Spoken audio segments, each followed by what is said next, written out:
Hey, welcome to another TV show on Wi-Fi.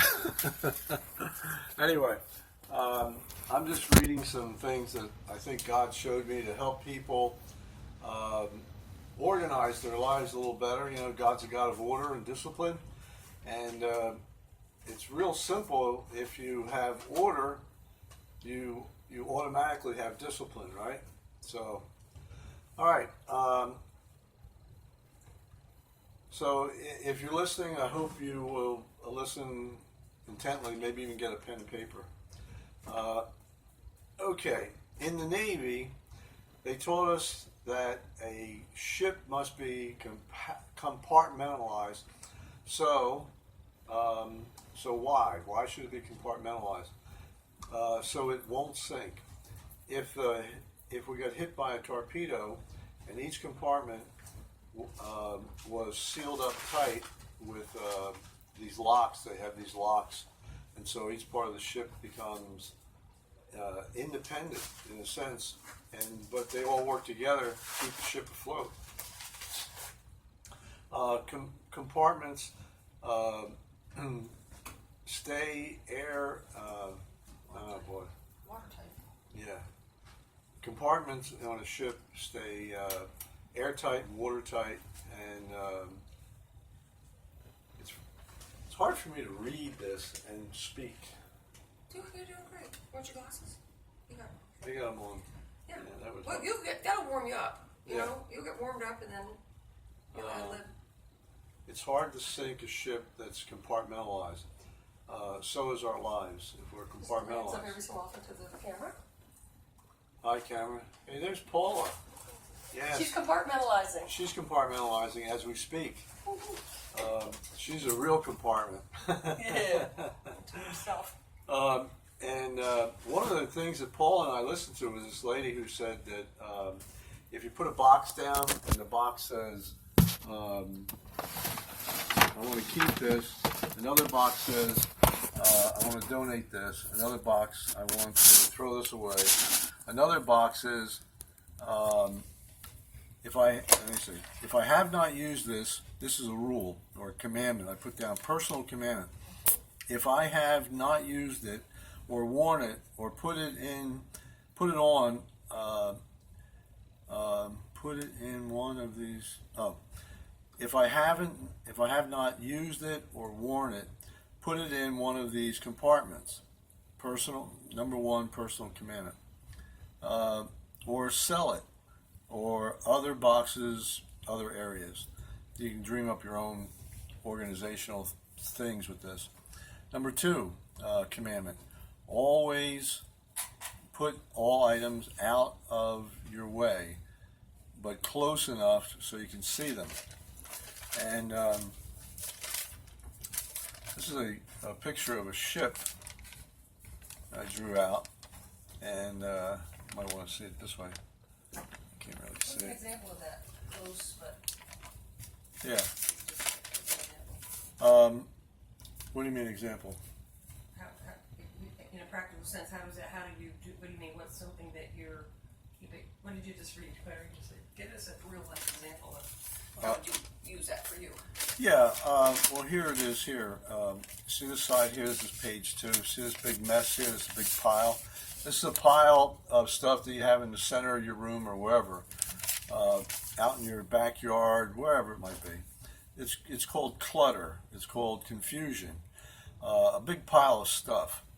From the mess, confusion stuff. Okay, confusion, tripping over things. It also causes you to trip. Your mind to be tripping. What's the matter? I'm tripping over stuff. I didn't do that on purpose either. We're having a live example of what I'm saying to you. Tripping over stuff. Tripping over stuff and confusing you, see? And so what do we do with all this stuff? Well, number one thing I suggest is put everything up against the walls around so the middle of your room is clear, and so you're not tripping over stuff, you're not stepping on stuff, you're not any of that kind of stuff. And once you have it kind of semi-organized, then you can look and you can see things, and you should always be able to see things so that you can then say, oh, well, this goes with that, and that goes with this. I'm going to put my hairbrush with my comb with my hairspray, so on and so forth. Dishes with dishes, pots with pots, pans with pans, etc. Here we have a big mess in the middle of the room. Now we put it all around the side of the room. Keep it out from underneath your feet and from stepping on it. Move it to the edge of your room or field or home or countertop, sink, etc. And I put a little drawing there. You can see, like, up here is the confusion, big pile of stuff. Down here, that's you in the middle. And all around the edge are all your stuff. And you can see it. You can look 360 degrees and see what's going on, instead of trying to figure out what's underneath my feet. But it's your choice. You can, keep the pile, or you can keep order. And I wrote down here, it's your choice. Order, understanding. God can lead you. Once you can see all this stuff, God can lead you how to do it, how to make it better. And the whole idea with God is He wants to make your life better, right? Right. So I'm glad you agree with me, because you're okay, Al. Thank you. Okay. Because the eyes are the doorways of the Spirit. And the Spirit of God is a God of order and discipline. Look at the universe. He put it together, right? Well, so He wants to put our lives together, and this is how He does it. Simple, compartmentalized steps. I wrote down here, from the mess, the confusion, the stuff, and easy to see. Once you have it around the edge, it's easy to see what you have, what you need, what you want, what you don't want. Don't need this. Helpers, and another box would be helping others. All this stuff that you have, you can put it with United Way. You can put it in missions or church donations, or you can sell it, make some money. There's a really neat site. I just put something on. I put my cell phone on. It's called Let Go. It's really cool. You just take a picture and post it, and people will call you up and say, "What do you want?" Or you can put it on the post. I put $100. I had a whole bunch of people call me about it, but I decided not to sell yet. But it's just an exercise, and it works. It really does work. So you don't need this, and you want to help others with all your extra stuff. Like, Jesus said, if you have 2 or more coats, give one away. Well, I gave away my only coat I had, and it was freezing out, and so I didn't use that scripture properly, and I froze pretty bad. But thank God, God had mercy on me and got me a new coat. So I've learned over the years, don't give away everything, but just keep what you absolutely need. And there's nothing wrong with extra stuff. But if you don't use it in a year or 6 months, give it to somebody else. Your extra coat, your extra shirt, pants, dress, whatever. Think about it. Selah. Through order, another word for order is self-discipline. And it's one of the fruits of the Spirit is self-discipline, right? So here we go. And that's it. I hope that it helped you. It helped me just by writing it down. I felt like God gave this to me. And so I'm giving it to you, because I don't need it anymore. No, I'll always need it. Anyway, God bless you all. And remember the Spirit and Truth Church. That's where we're broadcasting from. God bless you all. And hey, you know what? Let me share one very important thing.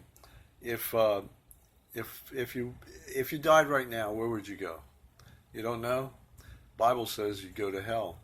But if you ask Christ in your heart, you can go to heaven, if you're sincere. And what I did is I said, God, if you're real, you make yourself real to me, I'll give everything I own away. And I was a vice president of 2 corporations, lived in a mansion, Cadillacs and all that, limos.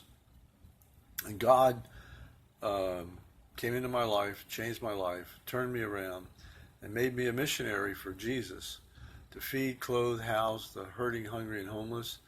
And Paul and I have done that for all of our lives, basically 40 years.